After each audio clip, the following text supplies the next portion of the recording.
มคอยចិត្តព្រោះអាណិតរូបខ្ញុំអីសូមកុំខូចចិត្តឥតន័យព្រោះស្នេហ៍គ្មានសង្ឃឹម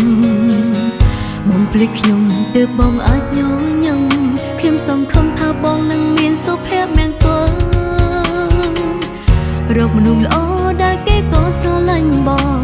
អរគុណគ្រប់រឿងកន្លងបងជួយខ្ញុំផ្ទួនអ្នកខ្ញុំស្នេហ៍មិនមែនជារូបសួនកុំធ្វើបាបខ្លួនណាបងខ្ញុំគ្រាន់តែជាមនុស្សស្រីធម្មតាមានសិទ្ធិប្រាថ្នាមនុស្សប្រងតែម្នាក់ប៉ុន្តែហេតុអ្វីមនុស្សខ្ញុំខំស្ម័គ្រគេមិនយកចិត្តខ្ញុំបើសិនជាមនុស្សខ្ញុំស្រឡាញ់នឹងមនុស្សដែលស្រឡាញ់ខ្ញុំអ្នកតែពីជាមនុស្សតែម្នាក់មិនដឹងថាអើយ៉ាងណាតែហេតុអ្វីទៅក៏ប្រេងវាសនា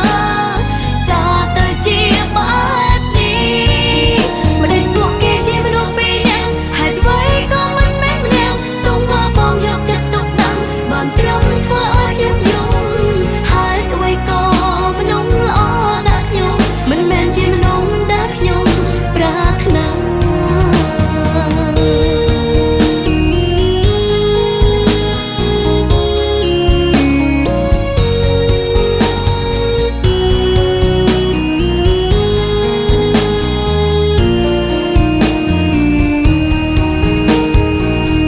រកមនុស្សល្អដែលគេក៏ស្រឡាញ់បងអរគុណគ្រប់រឿងកន្លងបងជួយខ្ញុំផ្ទួន